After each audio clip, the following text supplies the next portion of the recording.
everybody, welcome to Runaway with Liz. I'm Liz, and this is episode 5 or 6 of the Sioux Falls Marathon training cycle. And this week, we're gonna talk about TAPER because we are in TAPER, which is either a godsend or just fills a person with dread, depending on who you are. Some people love TAPER, some people hate TAPER.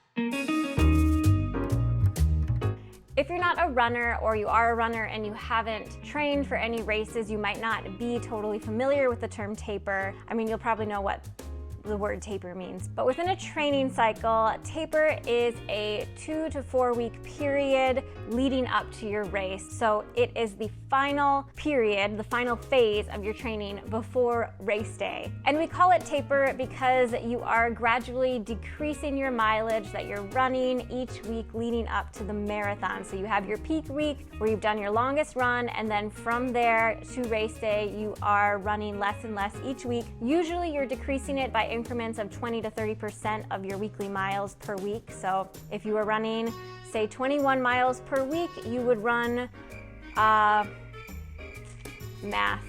you would run 14 miles the next week, and then 7 miles the next week, and then it would be race week, presumably. A lot of people feel tempted to skip their taper because they feel like they're going to be losing fitness leading up to race day, and it's also possible for you to get very, very antsy during this time period. But skipping taper is a really, really bad idea because there are a lot of really important physiological changes that are going on in your body in the weeks leading up to the race day while you are tapering, which is recovering, basically. You are recovering during this period of time. During your taper period, your muscles and your connective tissues are repairing themselves. Your glycogen storage is returning back to appropriate levels, glycogen being carbs that your body is turning into energy for immediate use. And without this period of recovery, you're not going to be in peak condition for race day if that is your goal race. So like I said, a lot of people get very, very antsy during this period, and I am no different. For me,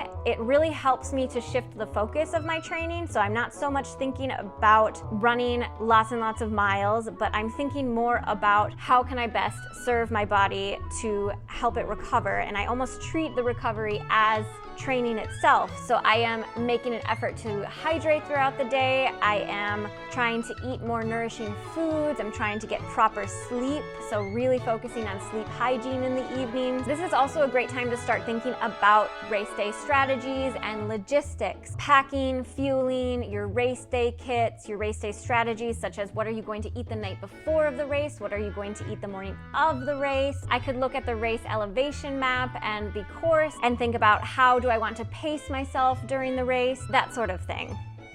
And then one of the things I'm focusing on during this taper that I don't always focus on is I'm actually trying to cut back on caffeine. I tend to slurp back maybe 3 cups in the morning, and then sometimes a cup in the afternoon. In addition to that, I have caffeine in my running gels, so I've started to taper back on my caffeine as well. And I'm doing this for a couple of reasons. Number one, on race day, I don't want to have to pee a bunch during the race, and I want to be able to be alert and energetic with less. Number two, drinking less caffeine throughout the day is going to help me get better sleep at night, which is going to help me with recovery. Number three doesn't have anything to do with running really, but it has to do with travel. Tony and I are traveling to Japan in the fall, and we're going to be hiking the Kumano-Kodo, which is a multi-day hike south of Osaka. And according to the official Tanabe Tourism website, it is rather hard to get coffee along the trail. So you might have to pack along your own instant coffee.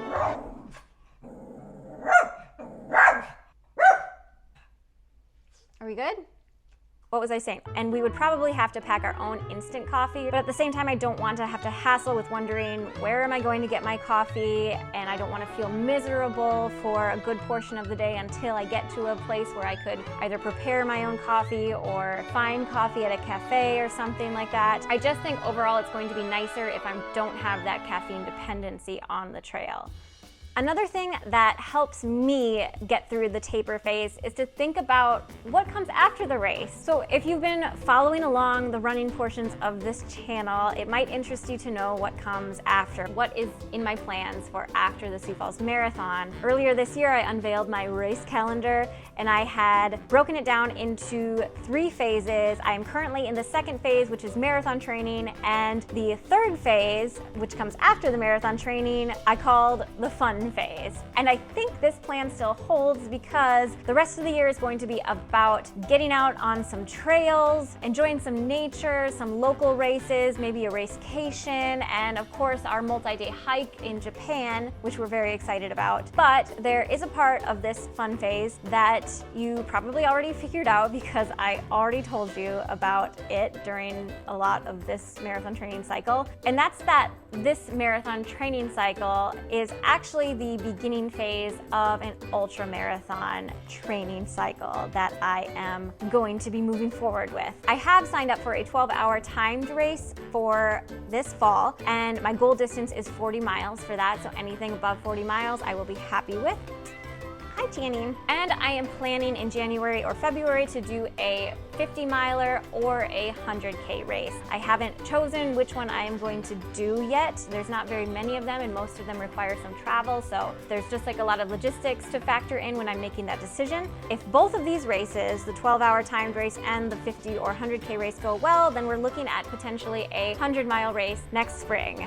Yes, 100 miles, but don't get too excited. It's not like I'm looking into the Western States 100 or the Tour de Mont Blanc or anything like that, at least not this year. And of course, all of this carries the caveat that a lot can happen between now and 100 miles. So no promises, but generally that is the idea moving forward beyond the Sioux Falls Marathon.